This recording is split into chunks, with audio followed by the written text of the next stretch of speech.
толпой нападают, пытаются избить. Прошу помощи у русской общины. Инцидент в селе Заветное Кочубеевского района Ставропольского края шокировал всех.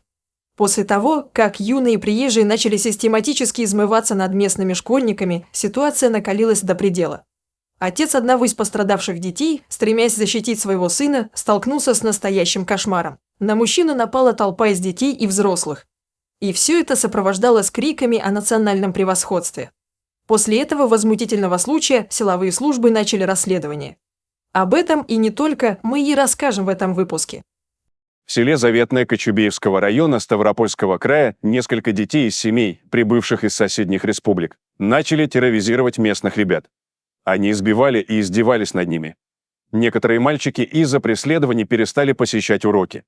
Семья приезжих настолько обнаглела, что начала нападать даже на взрослых. По словам местных жителей, конфликты между детьми приезжих и русскими школьниками длились уже давно. Но терпение лопнуло, когда одному из мальчиков пришлось столкнуться с травлей. Отец этого ребенка решил разобраться и поговорить с обидчиками сына. Однако вместо конструктивного разговора он столкнулся с агрессией.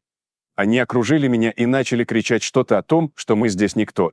Потом началось нападение. Сначала напали дети, затем подключились взрослые, рассказал пострадавший. Местные жители утверждают, что все происходило на глазах у всех, но никто не осмелился вмешаться. Нападавшие действовали уверенно, полагая, что им ничего за это не будет.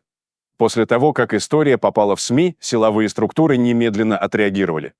Глава ведомства поручил провести расследование по факту хулиганства в отношении местных жителей. В социальных медиа появилась информация о том, что семья из соседней республики организовала травлю детей и взрослых в селе Заветное Кочубеевского округа. Отец детей пришел поговорить с главой семейства обидчиков своего сына и был жестоко избит. Следственными органами СК России по Ставропольскому краю возбуждено уголовное дело по признакам преступления, предусмотренного статьей 213 УК РФ «Хулиганство», сообщают в ведомстве.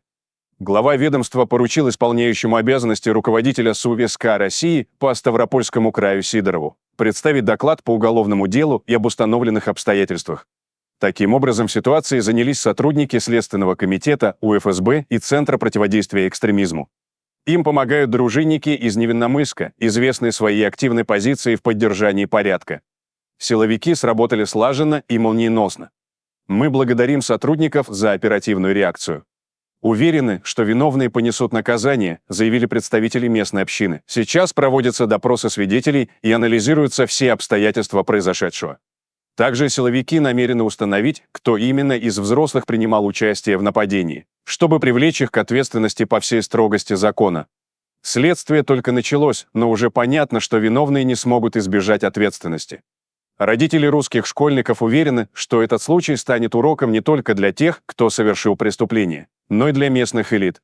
Община Невинномысска благодарит силовые ведомства УФСБ России, СП, Следственного комитета. Отдельное большое спасибо Александру Ивановичу Бастрыкину за организацию оперативной и слаженной работы.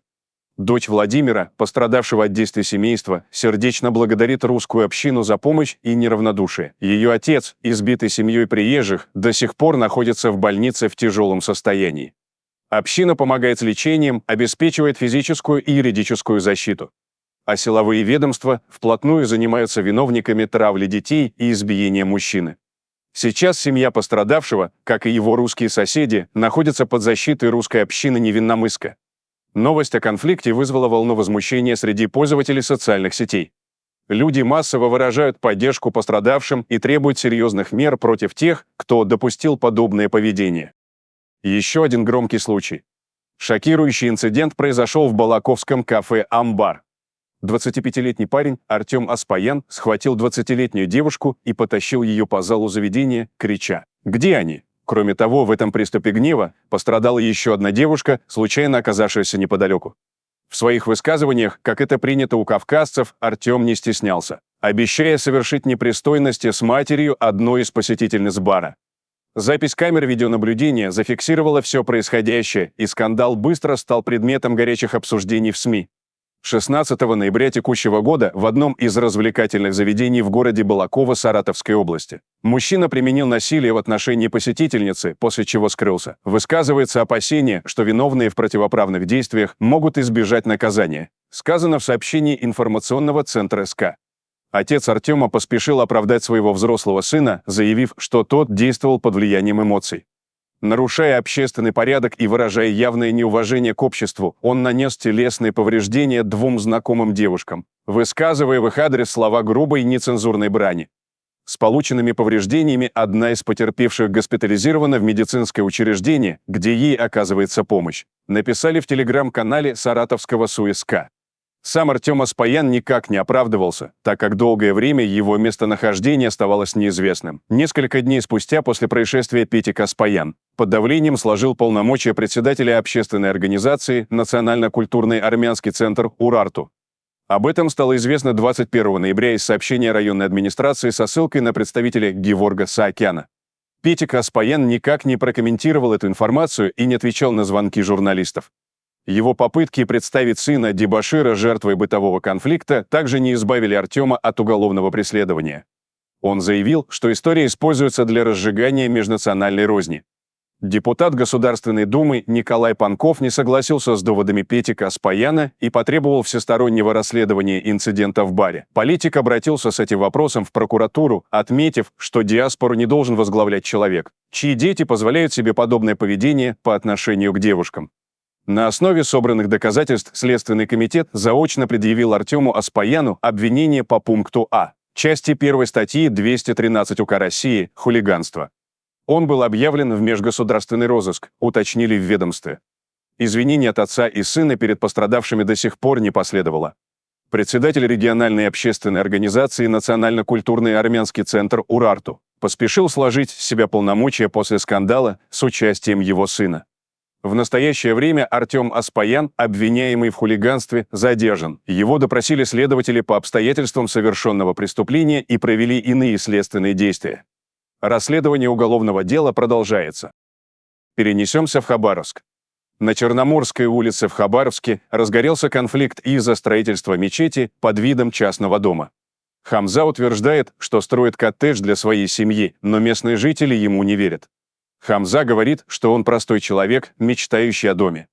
Однако под скромным домом подразумевается просторное здание с элементами восточной архитектуры и местом для молящихся.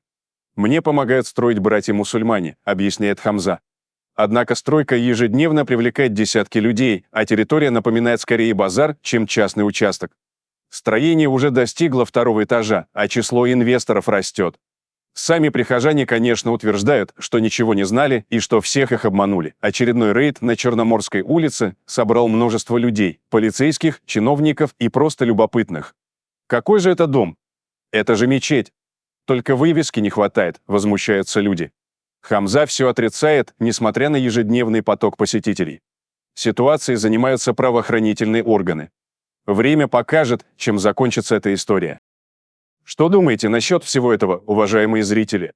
Делитесь своими мыслями в комментариях и не забудьте подписаться на наш канал, если вы этого все еще не сделали. Всем добра, всем пока!